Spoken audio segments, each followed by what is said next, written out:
Alors, je m'appelle Nathalie Donez, j'ai 39 ans, j'habite Vulbens.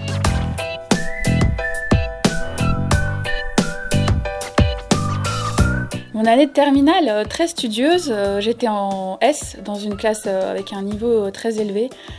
C'était difficile, mais j'ai eu mon bac avec du coup mention. Par contre, j'avais pas du tout envie de faire des sciences, ça me disait rien. Du coup, je me suis dirigée vers ce que j'aimais, c'est-à-dire les langues étrangères.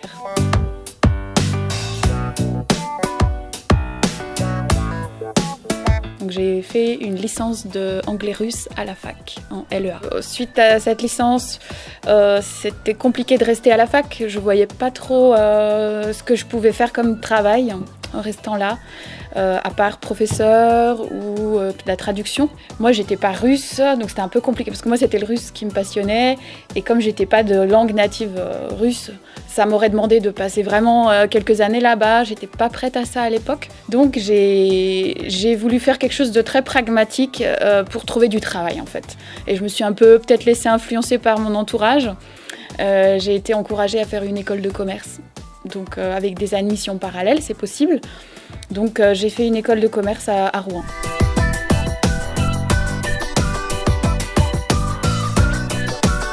L'étude des langues, c'est toujours utile. Aujourd'hui, je l'utilise dans mon travail de sage-femme.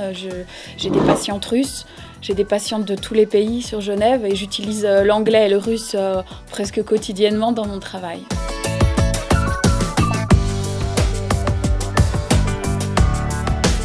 Suite aux études en école de commerce, j'ai fait, on va dire, 4 ans d'enseignement du français aux étrangers. Et j'ai fait ça en Espagne. Donc je suis partie en Espagne sans trop savoir combien de temps je resterais. Et puis finalement, je suis restée quand même 4 ans pour enseigner le français au lycée, collège-lycée, mais aussi dans des académies privées auprès d'adultes. Donc ça m'a beaucoup plu. Donc un jour, j'ai rencontré une sage-femme. Et ça a été vraiment le déclic. Ça a été un déclic. J'ai compris que en fait, c'était ça qu'il fallait que je fasse, comme une révélation. J'avais déjà entendu parler d'accouchement, j'étais déjà passionnée par la naissance, par ce monde-là.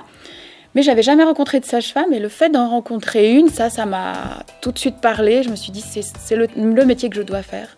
À partir de là, ma vie a changé. J'ai recherché comment faire pour étudier sage-femme. J'ai changé de pays. Je suis venue à Genève rien que pour ça, pour faire les études de sage-femme. Et je suis là, sage-femme, depuis 2 ans et très, très épanouie dans mon métier.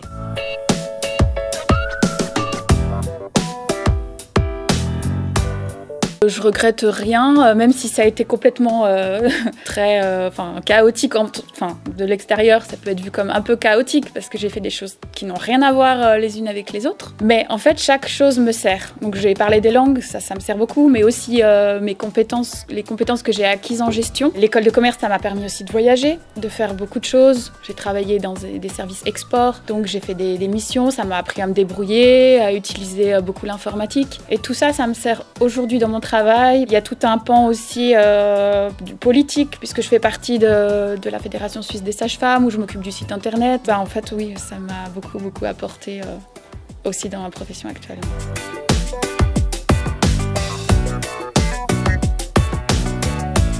J'envisage bien sûr de continuer. Ah oui, là j'ai trouvé mon truc, donc je continue. Après, sage-femme, ça peut être très varié. Donc en effet, il y a ce côté investissement aussi bénévole et peut-être politique.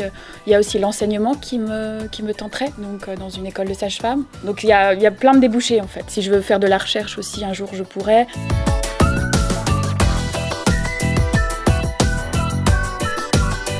Je pense que le lycée, c'est utile pour acquérir des connaissances théoriques, mais c'est vrai que c'est peut-être un peu éloigné de la réalité des métiers, du terrain et du monde des adultes. Et je pense que ce qui est important si les lycéens hésitent, c'est de simplement aller à la rencontre des gens, aller à la rencontre des adultes et puis voir ce que c'est concrètement que les professions qui pourraient les intéresser.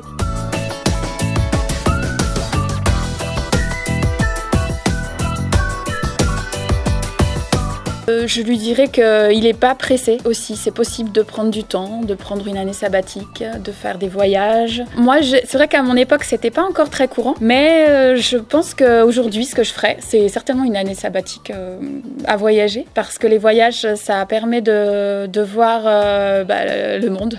De voir qu'en France c'est comme ça, mais qu'ailleurs c'est autrement, de s'inspirer, de faire des rencontres. Et je pense que les rencontres, enfin en tout cas pour moi, dans ma vie, les rencontres ont été vraiment déterminantes.